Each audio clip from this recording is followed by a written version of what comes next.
Hi, I'm Paul Camillos. Join me and my co-host Jenni Griffin for Series 4 of Shooting the Breeze. We cover women's hoops and women in hoops. We talk to inspiring players, amazing coaches, and the legends behind the scenes and at the grassroots of the game. During this series, we'll be covering the FIBA Women's World Cup, where the 12 best teams on the planet are coming to Sydney. And of course, we'll be covering Australia's longest-running women's professional sporting league, the WNBL, in its 43rd season. Hit that subscribe button, like and review so we can get more hoops content to you.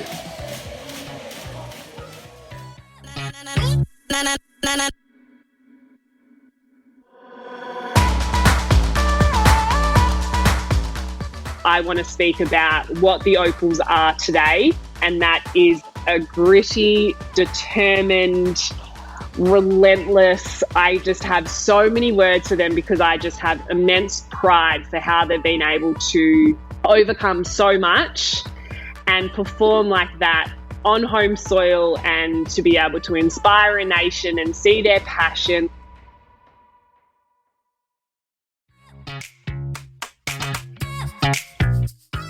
We're closing out our FIBA Women's World Cup journey with guest former Opals legend Jenna O'Hea. Jenna was there throughout the entire Women's World Cup, wearing a very different hat as part of the largely female ESPN broadcast crew. It was a proud moment for Jenna, witnessing the results of the dedicated work her Opal sisters had put in, as only a recently retired captain can appreciate. And that special encore moment for Lauren Jackson. As Jenna puts it, it's just a really cool and beautiful story. Forever an Opal, Jenna continues to advocate for the mental well-being of players, and in her true leadership style, inspired the new WNBL Signet Community Award. Wait for the response to our unscripted question that had us muting the laughter, as any Shooting the Breeze listener will understand in a classic "if you know, you know" moment.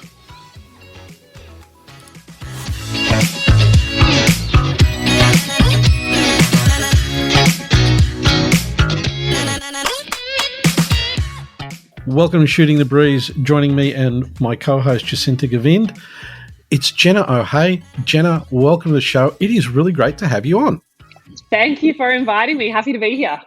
So, Jenna, we got a lot of stuff to cover. First of all, congratulations on being part of the FIBA Women's World Cup commentary team. That was great. And I suppose the first thing is, how did you find being part of such a huge event?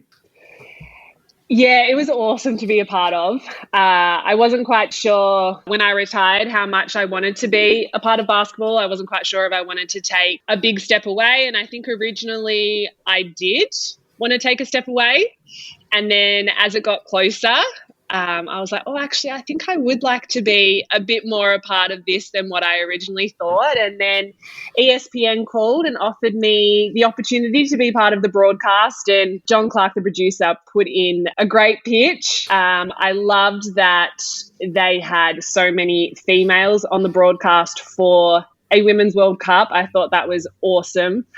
And yeah, it was great to be a part of it. And I felt part of a team, which I think a lot of athletes talk about missing the most, is not having that team environment. So to have our little broadcast team, and we'd have our production meetings and then meet before we go on air, and then, you know, have our wind downs after we got off air. It was, really nice to be a part of that. And it was a pretty easy job for me. I got to speak about the game I love and speak about the Opals, who are all some of my nearest and dearest friends. So it was just the perfect opportunity for me, and I loved every single second of it.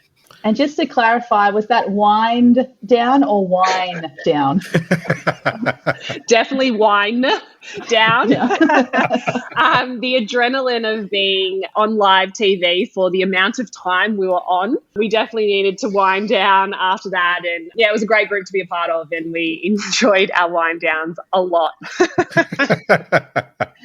Because Paul and I were also at the event and spent some time in the media tribune area, and where you were set up with ESPN wasn't actually too far away. It was just a balcony above. But what I noticed that I thought was really interesting was how early yourself and your team actually had to arrive before the broadcast. So you guys would be there a good couple hours early, I think, in terms of preparation.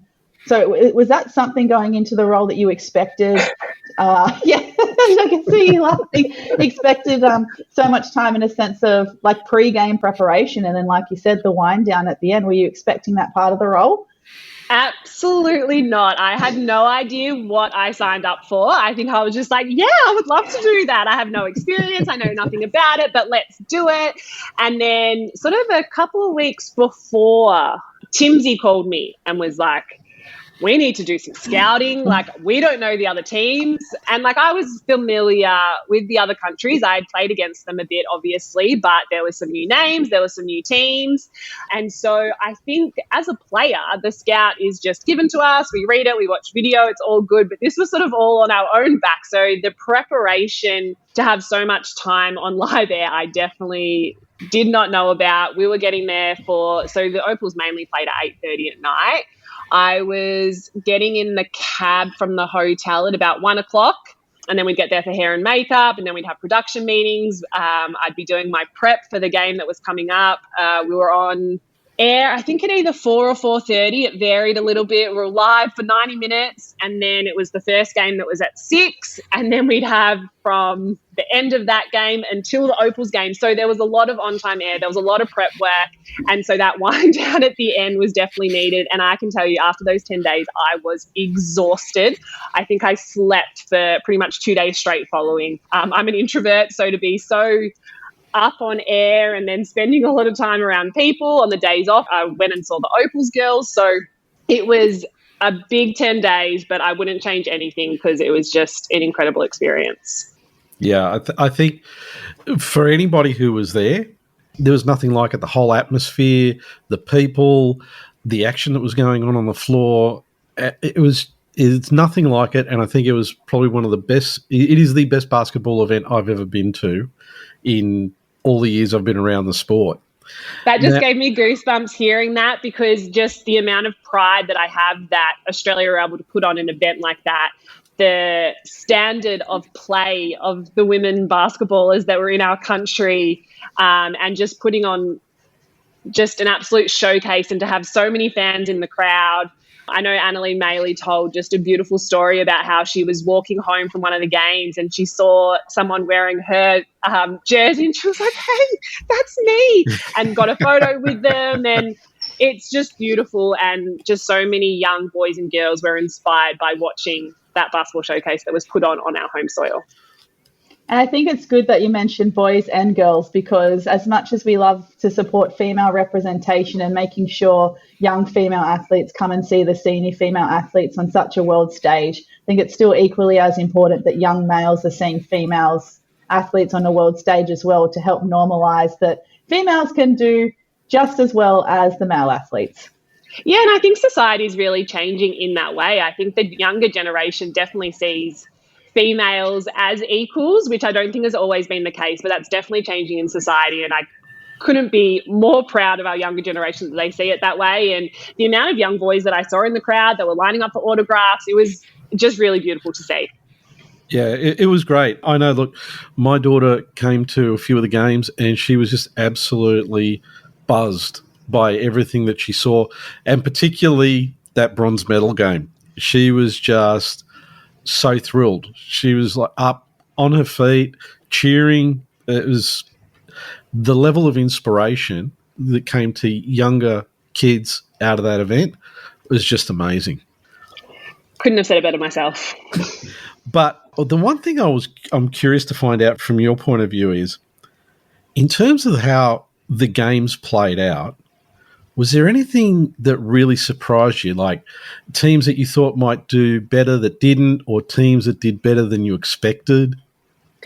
I think Canada, for me, were the real surprise packet. I think at the 2018 World Cup, they had a really great team, and we all sort of thought they'd be up there in the medals, and they didn't make it to the quarterfinals, or they might have lost. I don't think they lost in the quarterfinals.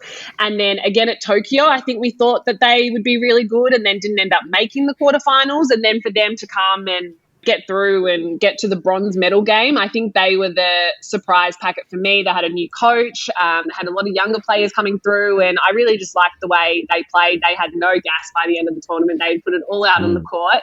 But yeah, for me, it was Canada as the surprise packet of the tournament.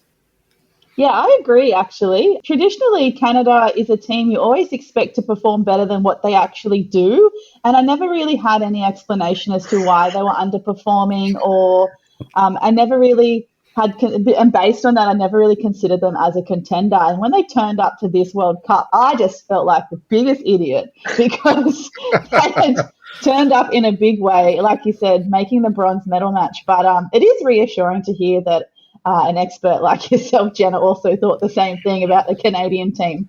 Well, yeah, I think I remember, we all stay in the same hotel, and I definitely remember in Tenerife in 2018 at the World Cup, they were talking a big game, and then they sort of bombed out in that quarterfinal. So, yeah, we expected so much from them. And then I think, there's all the talk about the pool of death, and obviously Canada were in that pool of death. So I think we just sort of thought they would bomb out a little bit, and they just played where probably thought they were going to be the last couple of years. Then they haven't been there, but they had a great, there goes my AirPod. Gee whiz. Sorry about that. But yeah, definitely the surprise back for me, and I was really impressed with the way they played. Yeah, they did surprise me, but I think one of the teams that really surprised me was Japan. Because, honestly, we've spoken about it before, and we spoke with Timsy about it before as well, and we thought, Japan's going to be a real threat this time around, and it didn't happen. Yeah, agree with you with that. They were obviously missing some players, and then, Tokushiki coming back into the group, and a little bit of a different playing style, a new coach. So there were a lot of changes for them from their silver medal at the Olympics last year. So, yeah, also a surprise packet. I like talking about good surprises rather than bad surprises, though. Yeah, I think the reason I was so surprised is because of the way they performed in the friendlies earlier this year. In terms of against Australia? Yeah. Very different Australian team. We had True. A very young team at that May series, and, those games were close. They definitely didn't shoot as well as what they usually do. The few games I did watch them play, I thought they were getting pretty open looks, and from the years that I've played against them, contested shots are nothing but net. So to see them miss so many uncontested shots from the three-point line, I think surprised me a lot. But, they'll be back. They're a good team. Yeah, no question. And I think it's important to note how tough it is in Asia at the moment, because China are just deep. They have everything covered. Australia, we got bronze at this World Cup. Japan got silver at Tokyo last year. So the fact that Australia qualify within the Asia qualification series now, it is a really tough qualification series, and I think a lot of talk has been about those qualification series, but Asia we are good now. Yeah. I got to say that the Opals' last two games in this World Cup, to be honest, I thought were the two games of the entire tournament. Wow, that's a big call. Right, I thought they were tough. They were hard games. They played full tilt in both of those games. In terms of excitement, I think they were just awesome games. I ran into a couple of the FIBA people in the media lift, and we had a bit of a chat about it, and they was like, yeah, these were two of the most amazing games from this tournament. And, I think part of it, and look, I'm looking at it from the outside looking in. To me, it seemed like the Opals as a team were there to take care of unfinished business from Tokyo. Do you think that's fair? It's an interesting way to put it. I don't necessarily agree with unfinished business. Okay. But I think the intent of changing the narrative around this Opals team was more what it was about, to show their growth, to show that they're different, to show that they've learnt. Tokyo was just a different beast. A lot has been spoken about it.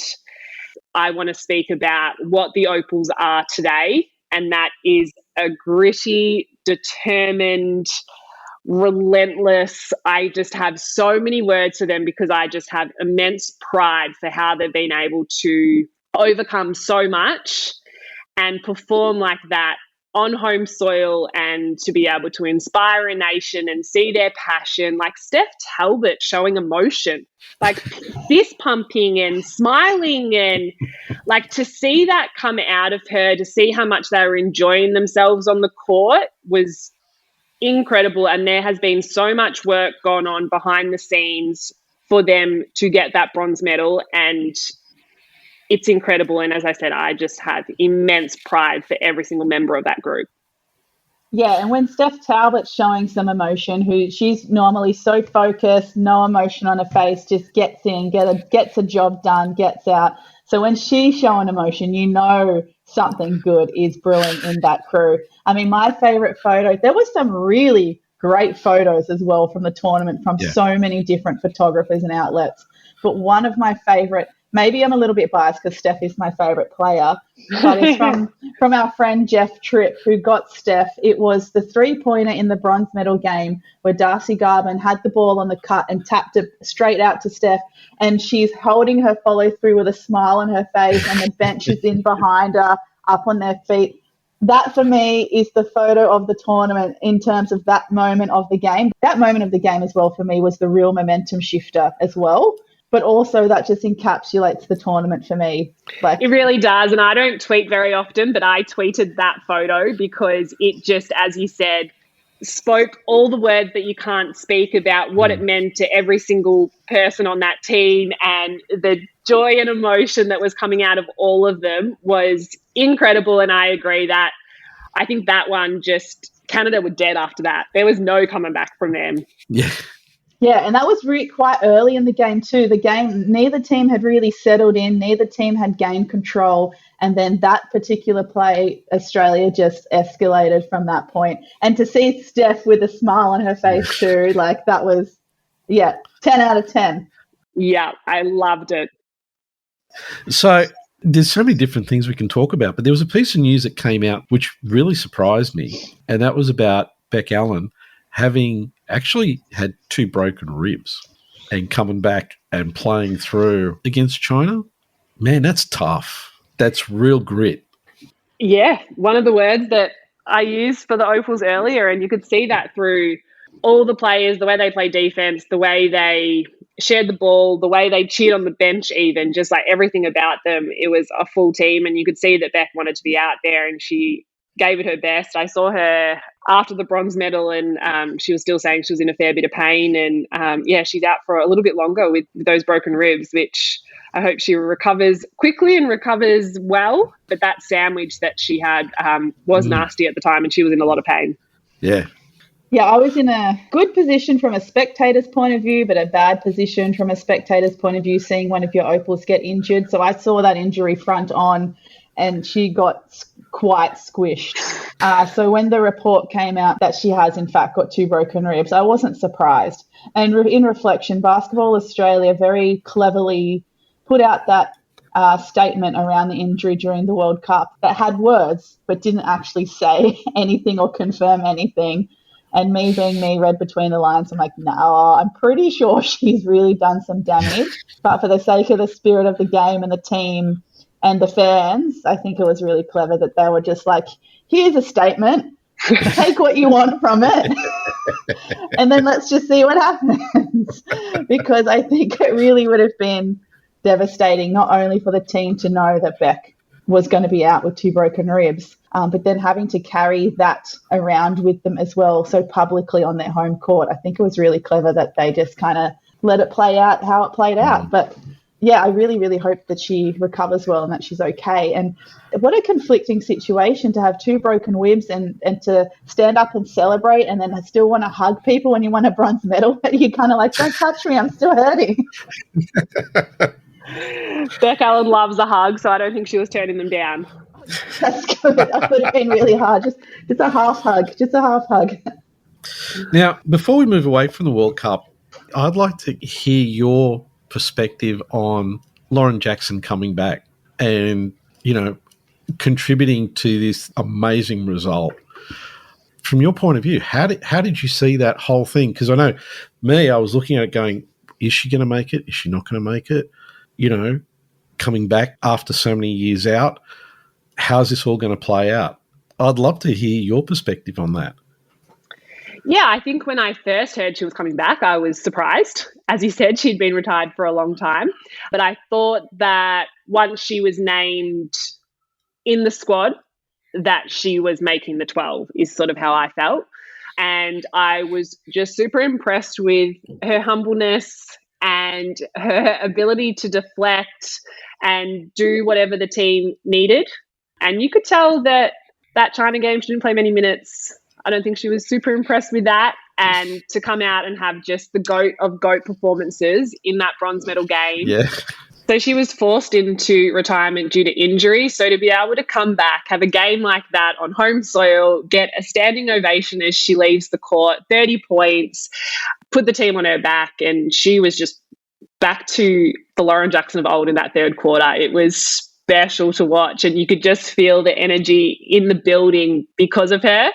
And, I've got that on film on my phone of her leaving the court to the standing ovation, and that's something that I won't forget for a long time because she deserves to go out in that manner with everything that she's done for the Opals, the medals she's won, how she has inspired so many of us. She was, every single person on that team looked up to Lauren Jackson as a player, and then they got to be a teammate with her, and it's just a really cool and beautiful story. And, she, I think, was pivotal for the leadership of the Opals and where they are today.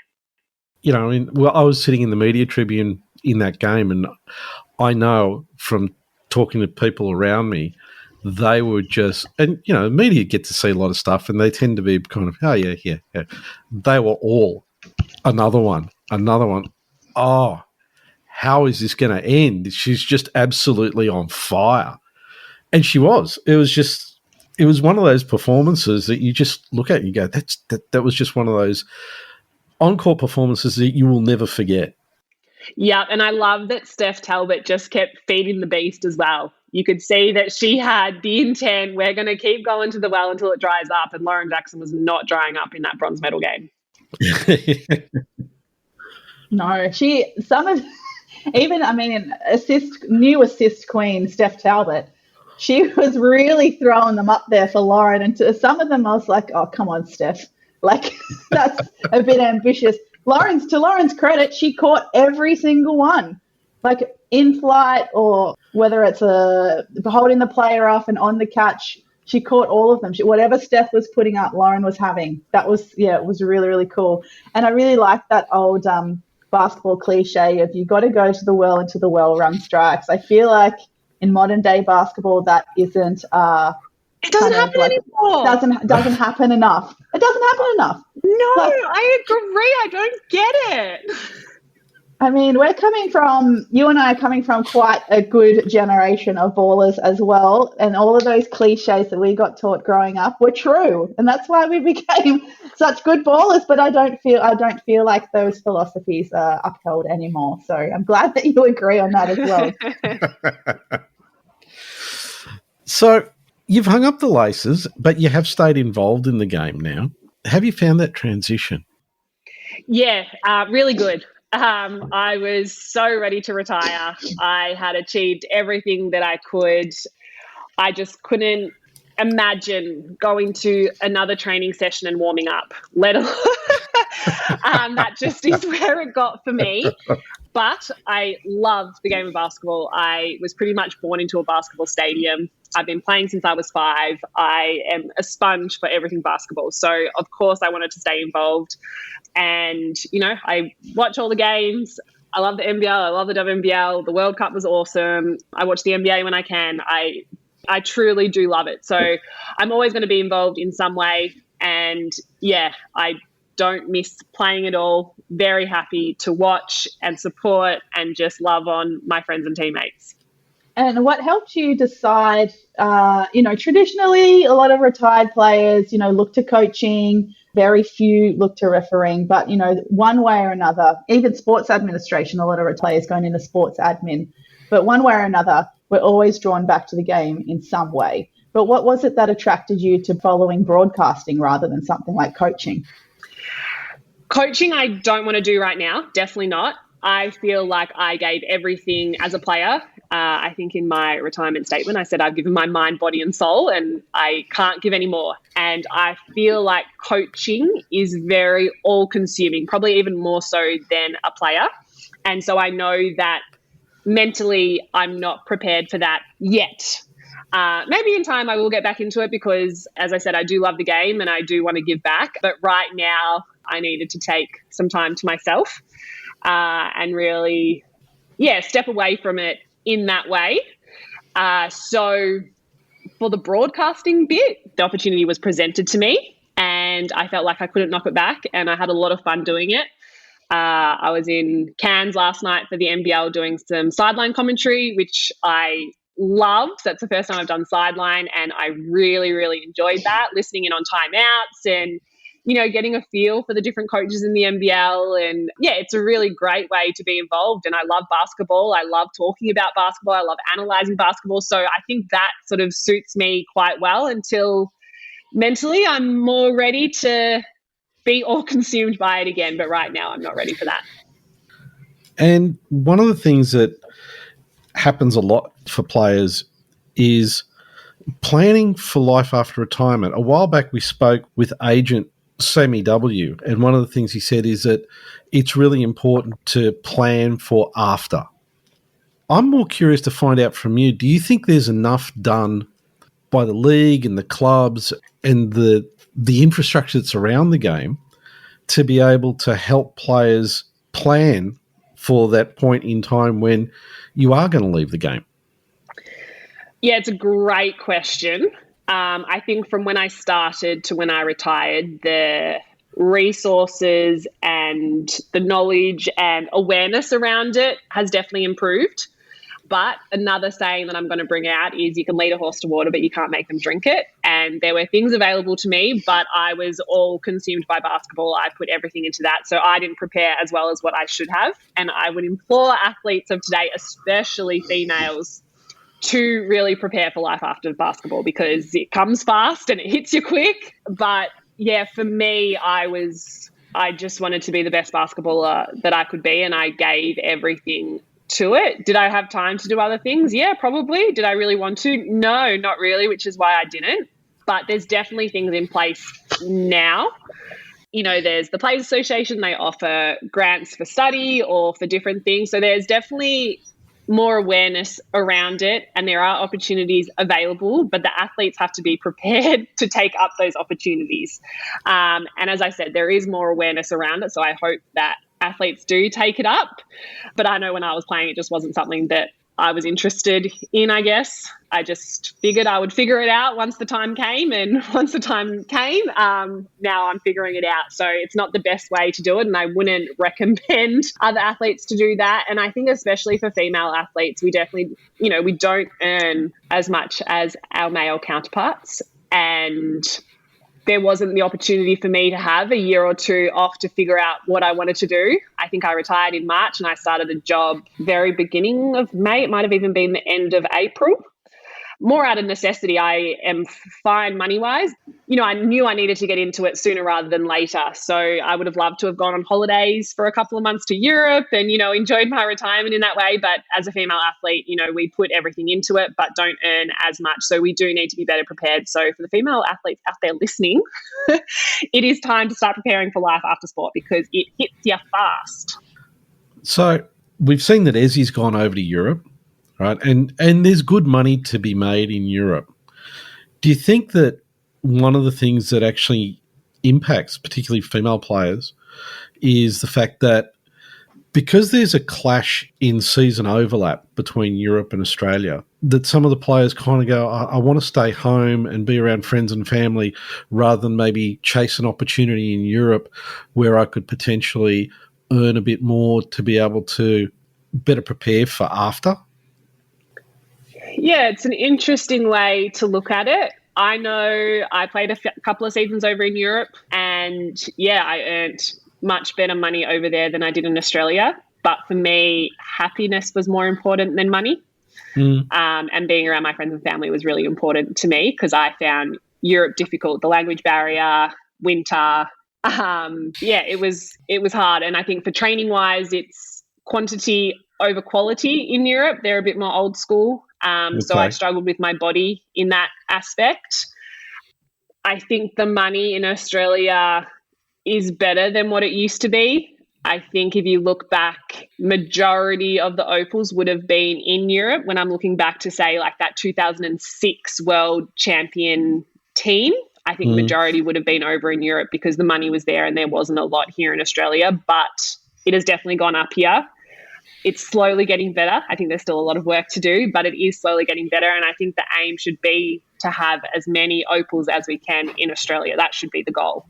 Beck Allen has been over in Europe for a long time. She has made a career over there and good on her. And she plays in America as well. So she's away for pretty much 11 months of the year. She might get home for a few weeks to see her family. But, you do need to maximize your career while you can. And I think you do need to chase the dollars. And yeah, Europe does offer that. And I hope Ezzy does really well over there. And I think, also as basketball players, we have sort of bucket lists that we want to check off. And I think Europe and EuroLeague is sort of one of those that you do want to check off. So I hope Ezzy does really well over there and I wish her luck. I think that's a good message as well for players even playing domestically. I know that there are a few female athletes that I used to play with or are still playing NBL 1 now, and they're, a good 10 years younger. But they have that conflict between staying loyal to their home club and playing for them, even though the club won't be very successful and they won't get any bang for their buck, so to speak, versus having the opportunities to go into state, play for NBL 1 clubs where the standard's higher and they're going to get a better in terms of payment and rent and lifestyle out of it. So I think that's a really good message. Like you said, you've just got to make the most of your opportunity and your playing career while you can, because it definitely doesn't last forever.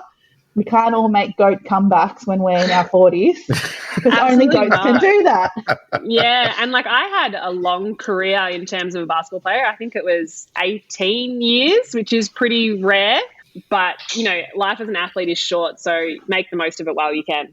And that's what I'm glad you kind of touched on that too, because I know essentially your professional career would have started when you went to the AIS, because back then the AIS still used to play in the WNBL as well. So I suppose you touched on it a little bit before about how you knew you were ready for retirement when you didn't want to go to training. I wonder as well if a lot of our other listeners have wondered this, or perhaps even other female athletes who have played basketball for so long that that's essentially all you know.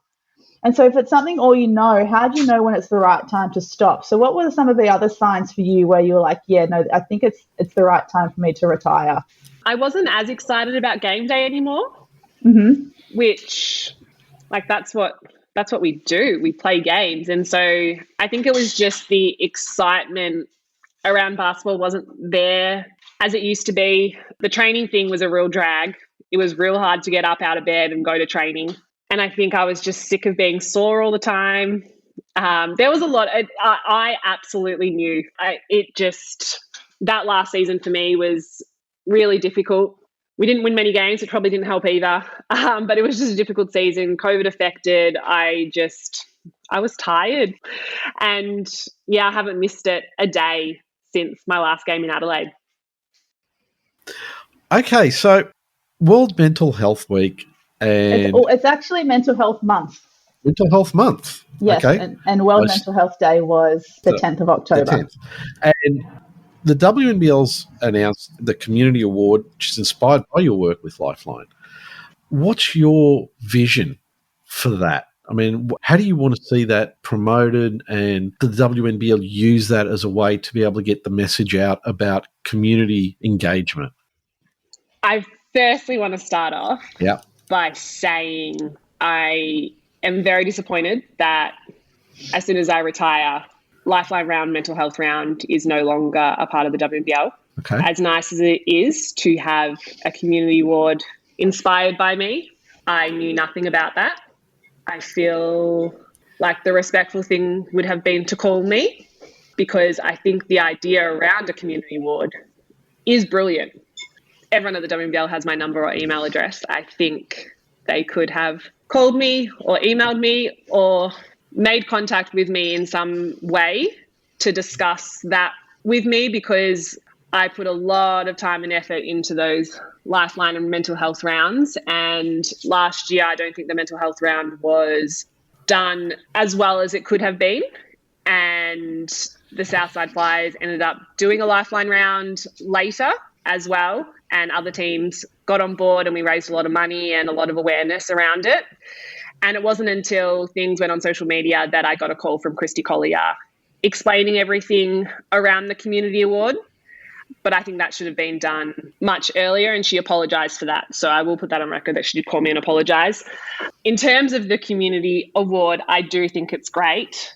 And I know how much I love helping other people, and I know how much a lot of WNBL athletes love helping other people as well. And there's so many great causes. One that comes to mind is obviously Beck Cole with lymphoma. Her dad had cancer, and she's doing a lot of great work. And there's just so many athletes within the WNBL who are doing great work. So to be able to be recognised is just really great. Just a little bit disappointed with how the WNBL went around it. And there have been a number of athletes as well, to their credit, which I really was happy to see have come out in support of the issues that you've also raised. The fact that if an award is inspired by someone, not actually contacting the person about that first, or perhaps consider, I mean, even naming rights. I think another WNBL athlete was suggesting, but then also to have the community award, but then have no ties to the organisation that helped inspire the award in the first place. Just makes no sense. So yeah, there were other athletes coming out in your support for that as well that were also like, can someone make sense of this? Yeah, I have a lot of great support, and I think that there still will be something to do with Lifeline or mental health this coming season, because there are so many people who are passionate about it and who believe in it. So I think the Players Association will help organise that. I hope the NBL in some aspect will get involved as well, because I just think it's so important to create awareness around mental health, especially with the last couple of years that we've had. And I think the stigma around it is definitely decreasing, but I still think we have a long way to go. So watch this space for what happens with Lifeline/mental health round this coming WNBL season. Oh, I'm keen for that. I will definitely be all eyes fixed on seeing what happens in that space. That will be very exciting. And please let us know if there's anything that we can do to help cross-promote it or build up some hype like we did last WNBL season. We all wanted one of those mental health round warm-up tops to purchase. And I feel like we made enough noise and whinged enough online that they did end up making them available to purchase. But me being me, I felt like another initiative would have been to sell the shirts and have part of the proceeds go towards a mental health organisation. Call me logical, whatever. But that's some of the follow through that I hope that the league will improve on in the future. But then it came out later that it was actually the club's unanimous decision to then not support Lifeline. Was that your understanding as well?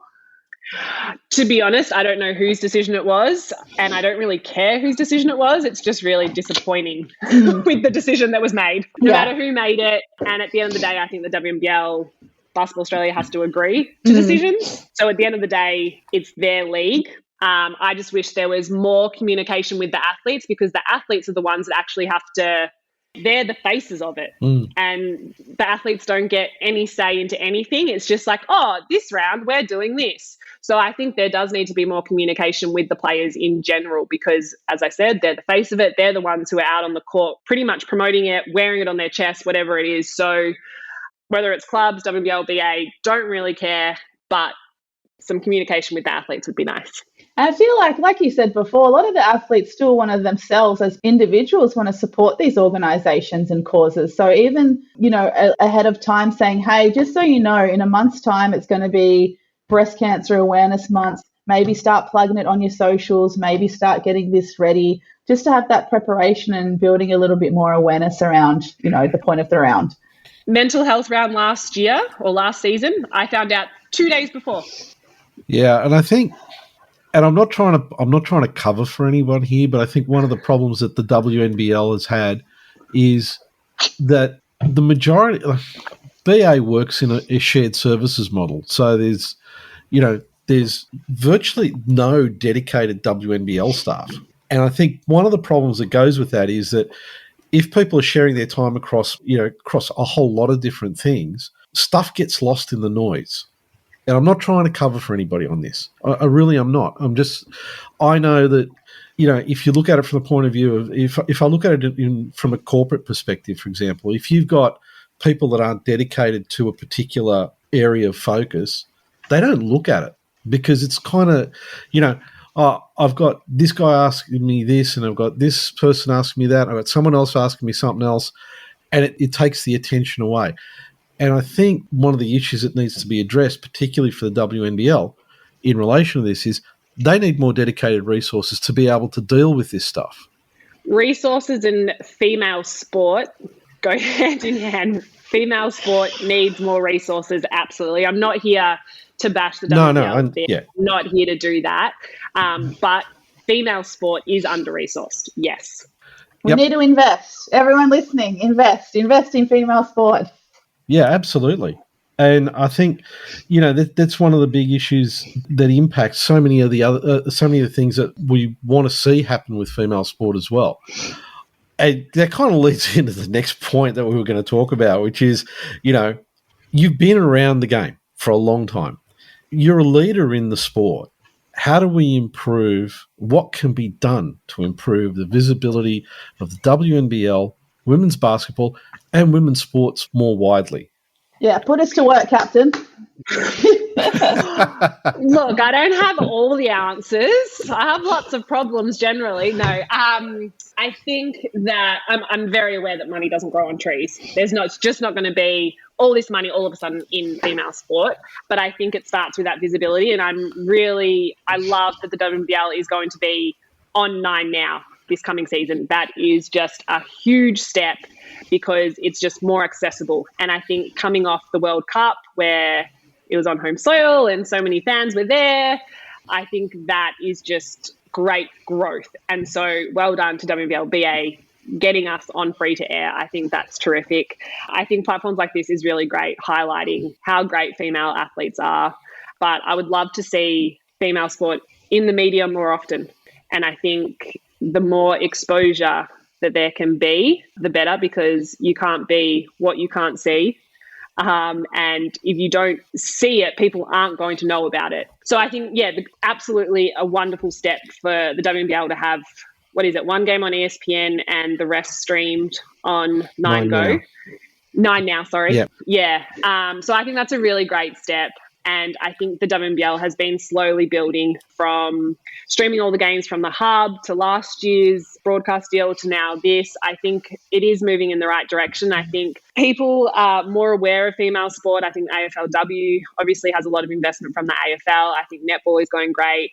The Matildas are awesome. So the soccer. So I think female sport is tracking in the right direction, but I think we need to, it needs to be more visible. It needs to be on free to air and it needs to be in the papers more. And then we can slowly build from there.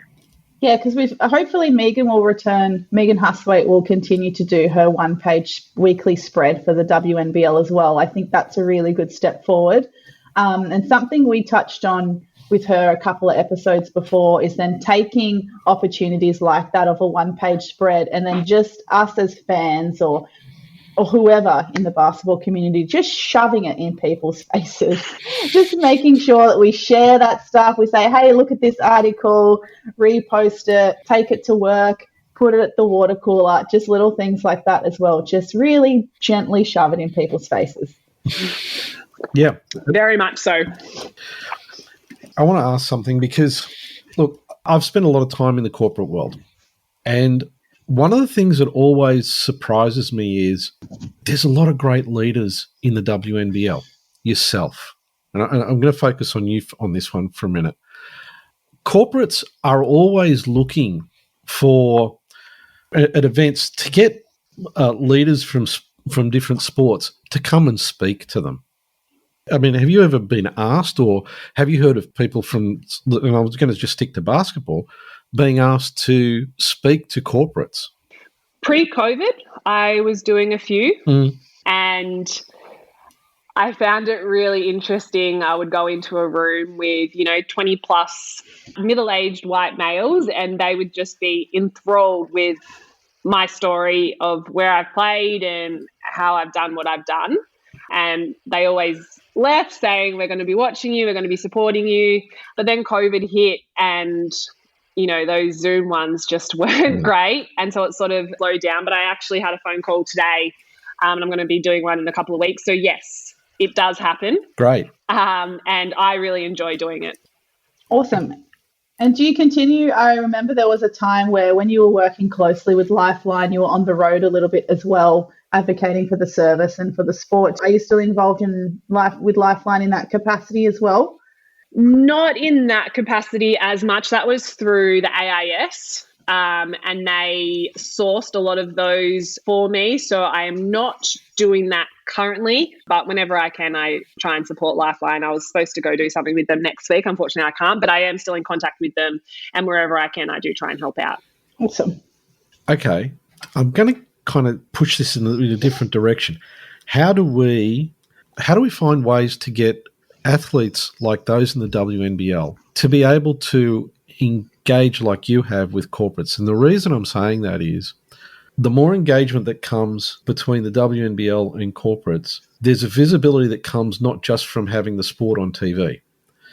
You're getting opportunities to be able to talk directly to people who can make decisions about, or potentially make decisions about sponsorship and corporate engagement with the sport. And I'm sure it's a pain in the butt sometimes to walk into those crowds. I mean, to me, it seems like it's a great mix. I mean, are you aware of anybody who's organising that on a more structured manner? Yeah, so there's a website called Pickstar.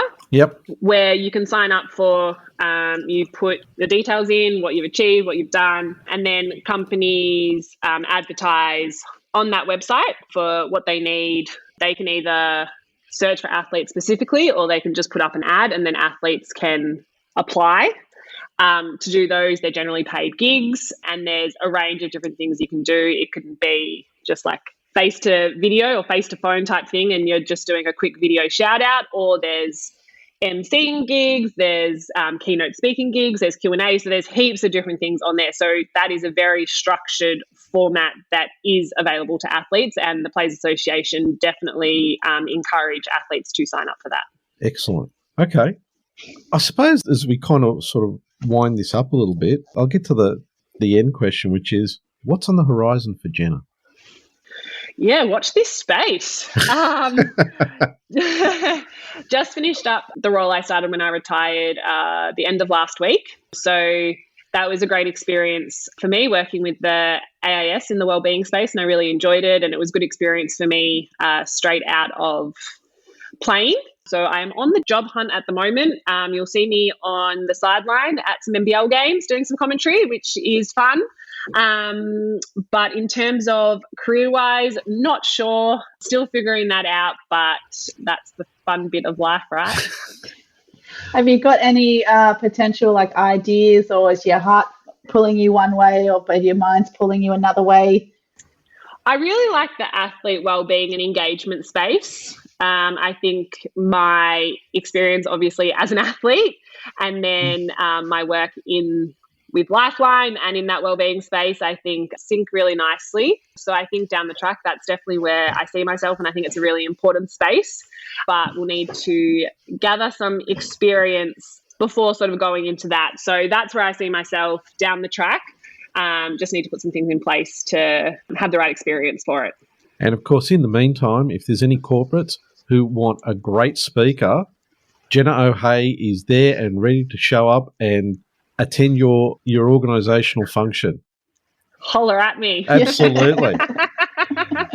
Okay, now, I don't know if you've listened to any of our previous podcasts, but there is normally one really unscripted question that we put out there. Okay, so hit me with it. All right. I'm going to hit you with one as well, actually, a real silly one. Oh, okay, so we're going to go for two. All right, that's cool. Two. All right. I got a silly one. So all right. The first one is, it's similar but different. If you were going to be any Disney character, who would it be? I don't think I even know Disney characters. That would be contrary to a lot of our guests. Who's Disney? Like Little Mermaid, Moana, Frozen, Toy Story. I grew up with two older brothers, so I watched like Seinfeld and The Simpsons. I guess, okay. What Seinfeld character would you be to start off? Because one of our previous guests said that they'd be a Seinfeld character, and I'll let you know who that is after you answer.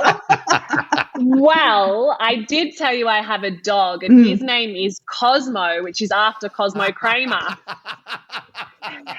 My little Cosmo, as I said, is 17 different breeds, so he is unique like Kramer from Seinfeld. That's so funny. Look, the reason why we found that such a great answer, and I'm glad I led you into the Seinfeld question, because Mariana Tolo is on the record on our podcast saying that if she was any TV character or movie character, she would be Cosmo Kramer. Yeah. So that is so great. The fact that you said the same thing for your dog as Tolo. And I love that Tolo said that, and the reasons why she said she would be Kramer, because now when I watch her play, I can't get some of the Kramer mannerisms out of my brain when I'm watching her play. Like, even heroically as she did at the World Cup, I was like, hee. Tolo said she's Kramer. That's so funny. That's great. And my silly kind of question, I think I've only asked this perhaps once before, but when you were a kid growing up, other than a basketball player, you wanting to grow up and be a basketball player, what was it that you wanted to be when you grew up? Oh, I'm going to change it a little bit, but if I wasn't a basketball player, I would have been a tennis player, because you get to wear real cute outfits, follow summer around the world. Your entourage just follows you. I think it would just be the best. Yeah, especially chasing the summers, especially. That would be the best. That's my dream. No winters ever. And now you're living in Brisbane. I hope that you have a winterless life in Brisbane. Yes, it is very nice up here. Yeah, I've spent a lot of time up there with the family. The only thing that really always gets me about Brisbane is the January humidity. Yeah, my hair's not looking forward to that. We'll see how I go. Yeah. Jenna O'Hea, it has been great having you on the show. It's been fantastic talking to you, getting your view on the World Cup, the Opals, and everything else. Thanks so much for joining us on the show. Thanks so much for having me. I know Mary's been trying to get me on for a while, so I'm glad I could finally get on. It was great timing as well after the World Cup and having World Mental Health Day yesterday. So, you just got to let these things happen organically, right? That's it. Yeah, all meant to be. Absolutely. Jenna O'Hea, thanks so much.